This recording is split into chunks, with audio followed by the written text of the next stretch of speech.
Olha, foi assim, bem, sem querer. Foi mesmo. Eu fui num recital de poesias, do que depois futuramente foi meu mestre, que é o Vonley de Assis. E eu pensei assim, gente, se um dia eu falar como essa pessoa, nossa, já tá bom demais para mim. Eu admirei muito ele recitando as poesias dificílimas. Daí eu saí de lá com aquilo na cabeça. E eu sempre fui uma pessoa tímida, de não, sabe, não querer falar com ninguém. Aí eu fui, liguei, que ele estava distribuindo uns folhetinhos que ele dava aula. Eu fui atrás, comecei a fazer. Nossa, foi uma loucura, assim, porque eu comecei, né, toda tímida e tal, e a gente tava, nós éramos em quase 60 na sala, assim, muita gente, e eu com muita vergonha, mas aí eu fui, falei, não, vou tentar vencer isso. E no decorrer de tudo isso, nós fomos, as pessoas vão saindo do curso, né?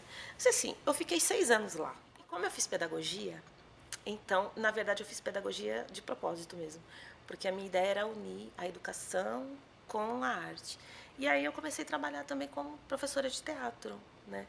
Dando aula de teatro.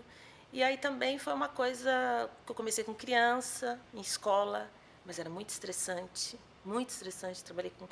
Teve uma época com 100 crianças numa sala, então era muita, fui ficando estressada. Falei, gente, não é isso.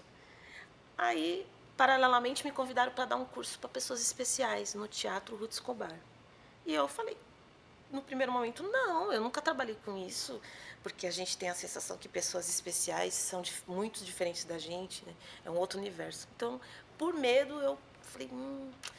Aí o diretor da APTESP, que é a Associação dos Produtores de Espetáculos Teatrais, que me convidou para fazer esse curso, falou, não, vai lá, tenta pelo menos um mês, né? Fui lá, morrendo de medo, né? Comecei a dar aula para eles. Bom, não parei mais, comecei com cegos e cadeirantes. Depois a coisa foi aumentando. Vai fazer 12 anos agora que eu faço isso voluntariamente, com muito amor, porque eu adoro. E aprendi muito com eles, aprendo até hoje. Então agora eu tenho cadeirantes, tenho cegos, tenho síndrome de Down, pessoas com problemas cognitivos baixos, né? E as pessoas que se dizem normais. Né? Então, como atriz, eu comecei primeiro no infantil, com esses espetáculos de bonecos. Então, a gente fez vários espetáculos. Um marcante para mim foi o Poema do Lixo, que eu fazia um negão, um boneco maravilhoso, que estava ali paradinho. E aí, no dia do ensaio lá, o diretor foi fazendo improvisações. Quem queria fazer o quê? Aí eu disse assim, posso tentar fazer o negão? Ele falou assim, né? Pode, né? Porque ele queria homens e mulheres, estavam meio separados.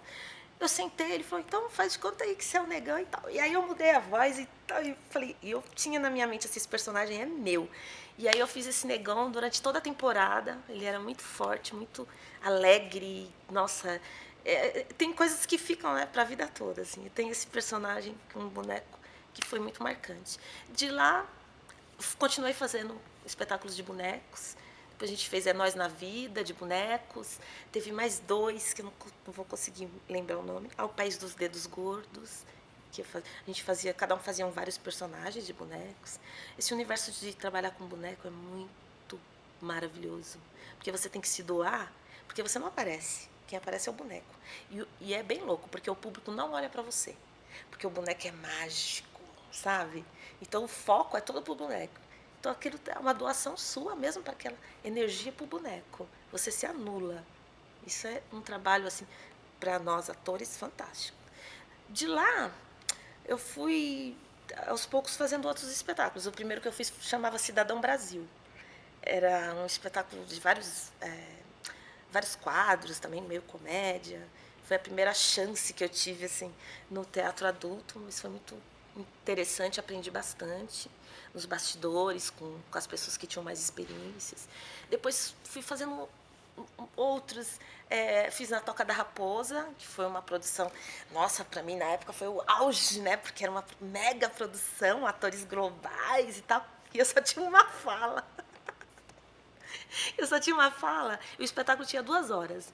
E eu tinha que esperar dar tinha o primeiro ato inteiro. E eu entrava só quase no finalzinho. Então, isso também foi muito louco. Porque eu só tinha uma falinha.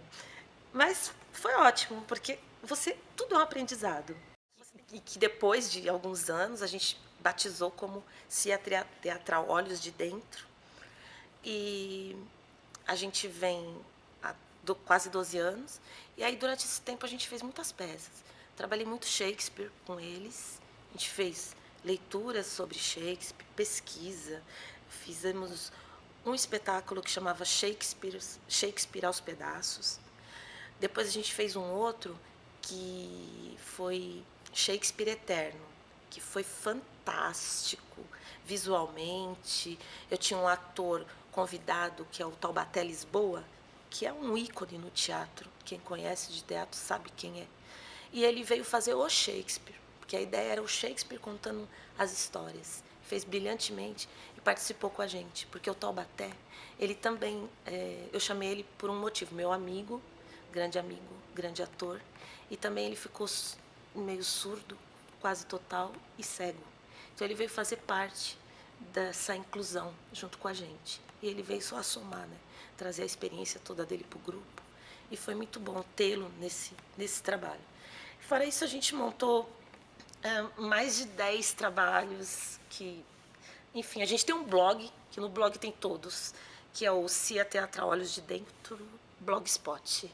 Então lá tem tudo, tem fotos, tem vídeos no YouTube, algumas aulas eu gravo para depois as pessoas verem. Eu acho que todo mundo deveria fazer teatro, porque muda tudo. Muda dentro de você, muda seu ser, muda como você vê o mundo, como você vê as pessoas. E a gente fica mais sensível mesmo. E eu acho que a gente fica mais humano. Eu não sei explicar, mas é uma coisa bem mais forte.